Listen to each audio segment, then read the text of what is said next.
Hey everyone, Christopher here with the Lunchroom Syndicate. Today I'm going to be talking about the Nintendo Direct, talking about the 35th anniversary of Mario. Hard to believe it's been 35 years, just a couple years older than me. I'll give you my reactions and stuff on everything that they announced next. Now dig on this. Dance off, bro. Alright, so the 35th anniversary celebration of Mario is here. Nintendo Direct just the other day. What is my thought process? Well, there's a lot to go over. Why don't we just get right into it with the announcement of the Game & Watch system. Now, I gotta admit, I don't know much about the Game & Watch system from the past.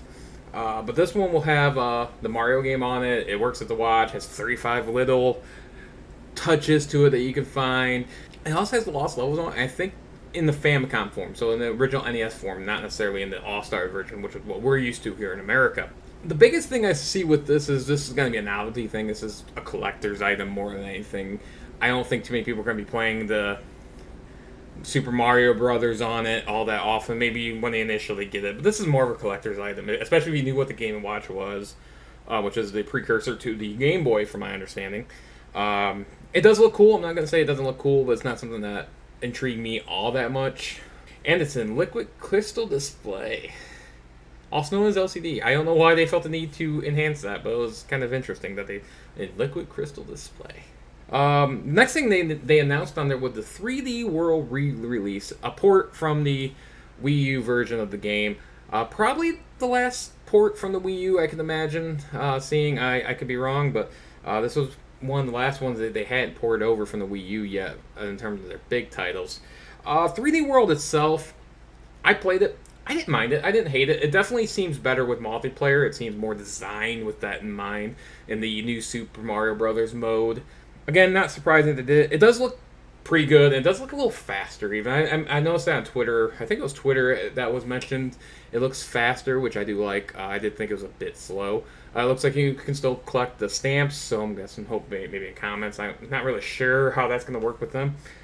The new mode, though, it's 3D World plus Bowser's Fury. They didn't really show off any of that, which I found a little odd. Are you gonna play as Bowser? Is it just a whole new mode, new way to play the game, harder way to play the game? I'm curious about that.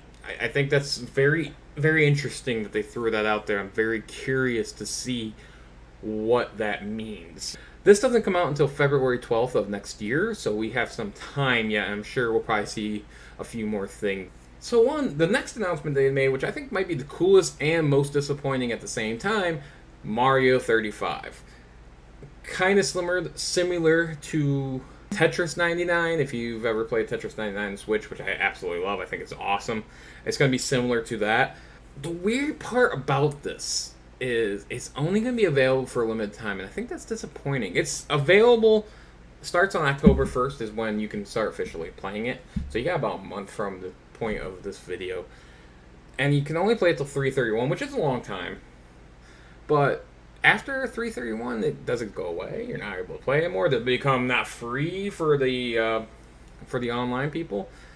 I'm curious, and I think that if it does just go away, I think that's disappointing, because I think it could be a really fun game, unless they do something else with it. I'm a little disappointed by it being only a limited time. I feel like that just doesn't make a lot of sense. The next thing they get into is the new Mario Kart home circuit, which is augmented reality, which seems interesting. This is kind of where I'm looking at this. I think it looks cool, but I have some questions. Number one, they've shown it on a wood floor. Does it not really work on carpet potentially?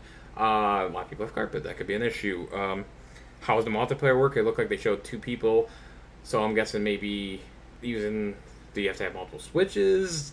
Does one have a TV? I'm very curious about that. Or using a phone maybe? I don't know. There's a lot of questions there. If it's single player, I don't think this would be very worth it. I do like this create track idea. I like the idea of the checkpoints, using that. I think that could be really fun. This comes out next month, in the middle of October 16th to be exact. I don't know how much the cost is going to be. I don't know if it's going to be worth the cost. I definitely think it could be fun for a little bit, but I don't think this is going to be something that people play a lot of. kind of moving on to some of the other random little tidbits they touched on with this 35th anniversary. They're talking about, you got a lot of merchandise coming. You got some rewards coming. And there's like little achievements that you can do, and you can unlock like pins and stuff like that. The Mario Kart Tour, if you have that on mobile, will have 2 special characters, Mario and Donkey Kong from the Super NES days. That's pretty cool if you have that, which I don't know anybody playing at the moment. I'm sure there is. I'm not saying there's no way playing it, but I'm sure there's a lot of people playing it. They're bringing Mario stuff to Animal Crossing. I think that would be cool if you're into Animal Crossing. I did like Animal Crossing, but I kind of stopped playing it, so I don't really care. They'll have an Ninja course in honor of the 35th anniversary. That's cool for Mario Maker 2. Unfortunately, that's probably all you're going to get from Mario Maker 2. Again, they just got a lot of random merch and stuff. They talked about having stuff online. If you're into that kind of thing, that's awesome. If not, you don't really care. If you're like me and you don't necessarily care about that kind of thing, it's not going to be a big deal. And then I'm going to put these two together because they're more or less the same. The last thing they announced was the third re-release of Mario All-Stars. If you don't know what that is, you've been living under a rock. Is the first Super Mario Brothers Lost Levels, Mario 2 USA, Super Mario for us Americans, Super Mario 2, and Super Mario 3. This has been released on the Super Nintendo, got released on the Wii. This will be coming to the Switch on the Super Nintendo games. I think it's free, so I don't think that's an issue. So you can just play it on your Switch under the Super Nintendo app or whatever they call it. So that's cool. I didn't realize it wasn't available, but it is cool that it's now available. And it's in the All-Stars graphic, so if you like the All-Stars graphic, that is a good way of playing those games. They did announce 3D All-Stars, and I think this is probably the second coolest thing they announced. I did like the 3D world more just because of the Bowser's Fury part, but I do like the idea of having Super Mario 64, Super Mario Sunshine, and Galaxy all in one game. It's a lot. That's a lot of game, especially with Galaxy on there. I'm not a fan of Sunshine. I've never really cared for Sunshine all that much. I played a little bit, never beat it, never came close. It's just not my style. I don't really care about Flood. But I could see myself going back to it, maybe because of this game. I ain't gonna get 120 stars because, no, that looks like hell. I'm hoping maybe they update that. That'd be nice. I found it weird that they neglected Galaxy 2. I'm not saying that they need to add it to this 3D collection necessarily. It did look like when they were showing the games in like thirds that there was a 4th spot that might be maybe DLC in the future. That'd be cool. I just found it odd that they kind of neglected Galaxy 2 throughout that whole thing. I understand it was more or less a retelling of Galaxy 1. Although it had new levels, it was different, but it was not like anything exceptionally different. Although I will say I thought it was a better game, quite frankly. I like Galaxy 2 more than Galaxy 1, except for the Green Star bullcrap. Maybe that's why they didn't want to do it, and that's completely understandable. I do enjoy the idea of being able to listen to the soundtrack whenever you want.